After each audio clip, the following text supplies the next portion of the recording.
Good evening, everybody. I'm Tim Mooney of the Timothy Mooney Repertory Theater. Welcome to number 4 of the seven showcases I'm presenting. The greatest speech of all time. Actual historical speeches from Socrates, Mark Antony, Frederick Douglass, Abraham Lincoln, Emma Goldman, Teddy and Franklin Roosevelt, Winston Churchill, Dwight Eisenhower, and Martin Luther King.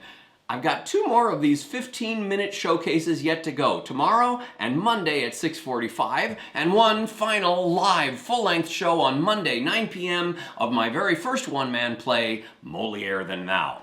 I'm going to limit myself to 3 of these virtual speeches, which should give you a good sense of the interplay between the performance and the simultaneous slideshow amid the speeches of Lincoln, Teddy Roosevelt, and Winston Churchill.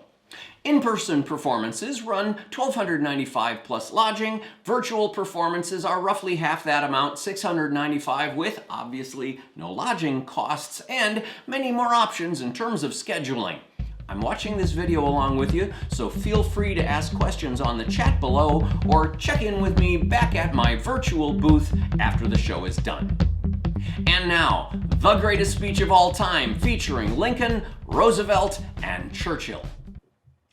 There is no photograph of Abraham Lincoln delivering the Gettysburg Address. The closest thing we have is this shot from about 3 hours in advance of the speech, with Lincoln's head barely poking up over the crowd. Mostly it is assumed that this is because the speaker speaking in advance of Lincoln, Edward Everett, had droned on for about 2 hours. And no one knew that Lincoln was only going to speak a total of 264 words, 12 sentences, 2.5, 3 minutes tops, and they assumed they had more time to set up the shot.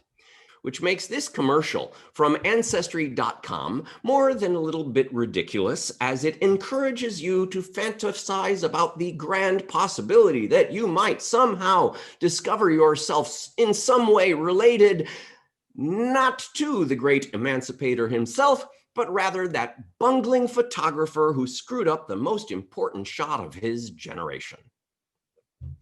Speaking in the middle of the Civil War with heavy casualties on both sides, Lincoln knew that he had to galvanize the resolve of the nation, reminding them of the great cause to which they were fully committed, from which there could be no turning back.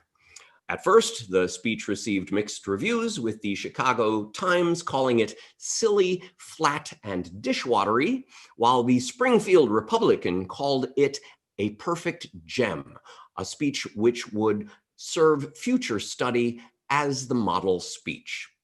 History has clearly sided with the latter opinion.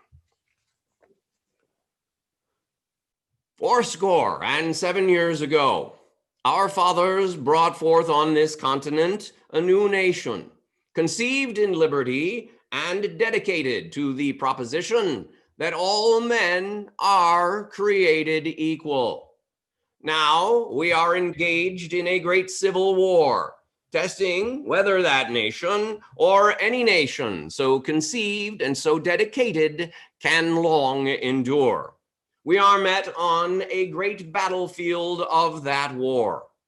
We have come here to dedicate a portion of that field as a final resting place to those who here gave their lives that that nation might live. It is altogether fitting and proper that we do this. But in a larger sense, we cannot dedicate, we cannot consecrate, we cannot hallow this ground. Those brave men, living and dead, who struggled here have consecrated it far above our poor power to add or detract. The world will little note nor long remember what we say here, but they can never forget what they did here.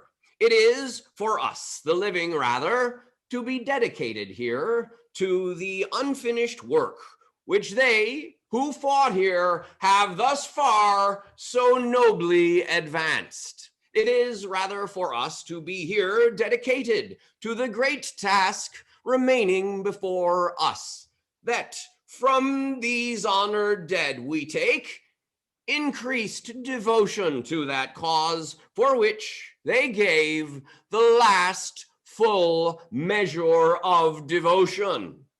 That we here highly resolve that these dead shall not have died in vain, that this nation shall have a new birth of freedom and government of the people, by the people, and for the people, shall not perish from the earth.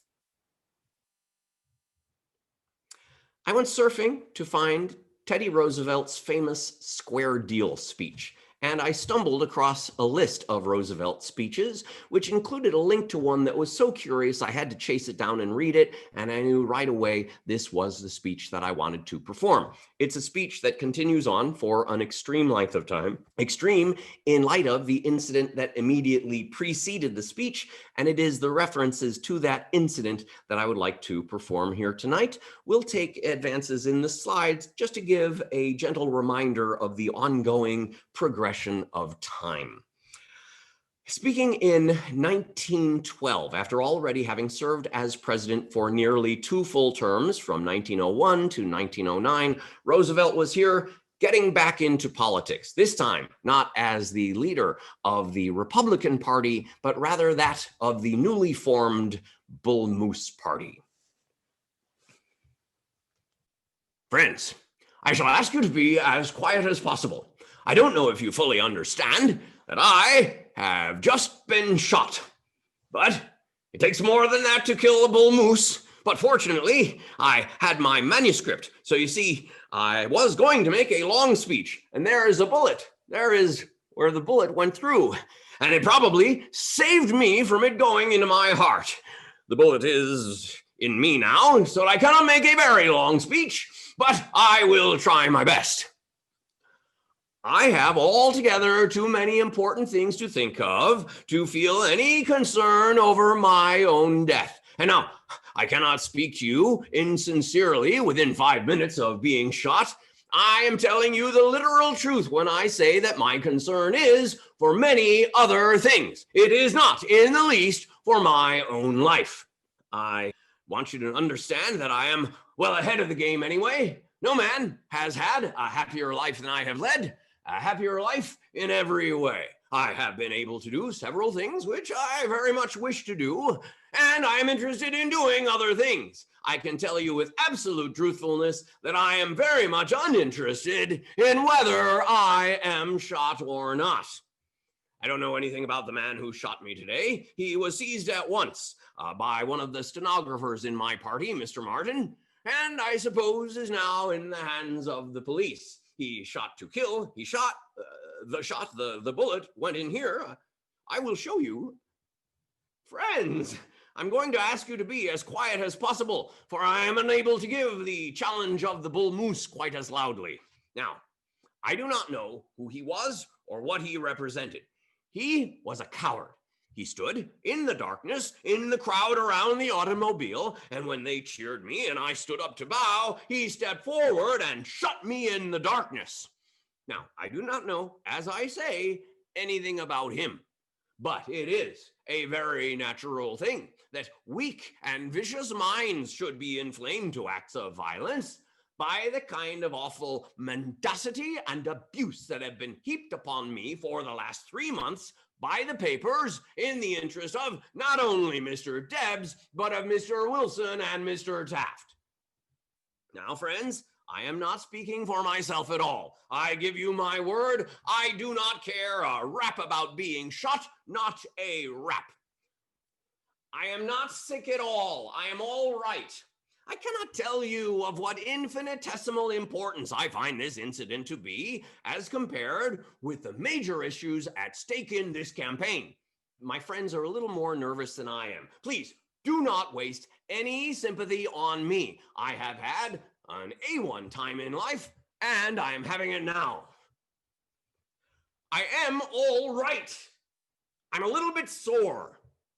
Any man has a right to be sore with a bullet in him. you would find that if I was in battle now, I would be leading my men just the same way as I am going to make this speech. I know these doctors, when they get hold of me, will never let me go back. And there are just a few more things that I would like to say to you.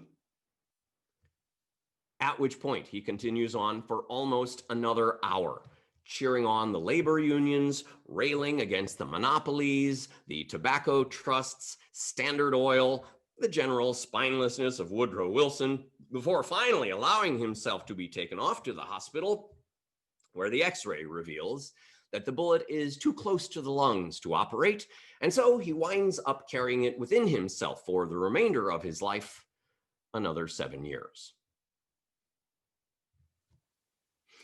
Winston Churchill is generally credited with several of the greatest speeches of all time, most notably those given in the very narrow window between taking over as Prime Minister, May 12, 1940, and about 5 weeks later with the anticipated invasion of the German forces. In each instance, he is addressing the House of Commons, but always with an eye to the United States, encouraging them to get off the fence and join the war effort. I'm going to share portions of 2 of those speeches, beginning with this one from June 4th, 1940. We shall prove ourselves once again able to defend our island home, to ride out the storm of war, and to outlive the menace of tyranny, if necessary for years, if necessary alone. At any rate, that is what we are going to try to do. That is the resolve of His Majesty's government, every man of them. We shall go on to the end. We shall fight in France. We shall fight on the seas and the oceans. We shall fight with growing confidence and growing strength in the air. We shall defend our island, whatever the cost may be. We shall fight on the beaches. We shall fight on the landing grounds. We shall fight in the fields and in the streets. We shall fight in the hills. We shall never surrender.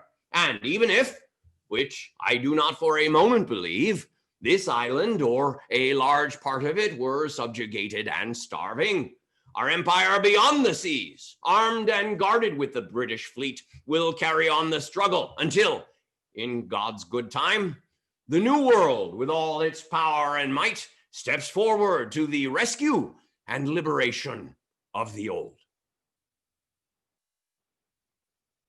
And here he is again, June 18th, 1940. I expect the Battle of Britain is about to begin. The whole fury and might of the enemy must very soon be turned on us. Hitler knows he must break us in this island or lose the war. If we can stand up to him, all of Europe may be freed and the life of the world may go forward. But if we fail, then the whole world, including the United States, including all that we have known and cared for, will sink into the abyss of a new dark age, made more sinister and perhaps more protracted by the light of perverted science. Let us therefore brace ourselves to our duties and so bear ourselves that if the British Empire and its Commonwealth should last 1,000 years, men will still say, this was their finest hour. Thanks for watching, everybody. The Greatest Speech of All Time runs about 65 minutes and is a really effective event for students of history, philosophy, public speaking, theater, and civil rights. There's lots more info available at my virtual booth and at my website, timmooney.com. At that booth, you'll find replays available of my first 3 15-minute showcases, Breakneck Hamlet, Breakneck Julius Caesar, and Lot O. Shakespeare. Tomorrow, Sunday, I'm back with Man Cave, a one-man sci-fi climate change tragicomedy. Your science programs will have an especial interest in that one. And on Monday, I'm doing a 6:45 preview of Molière Than Thou, in honor of Molière's 399th birthday, in advance of a full live performance at 9 p.m. As always, these are all available for replay after their individual performances. Thanks for joining me. See you on back at the booth.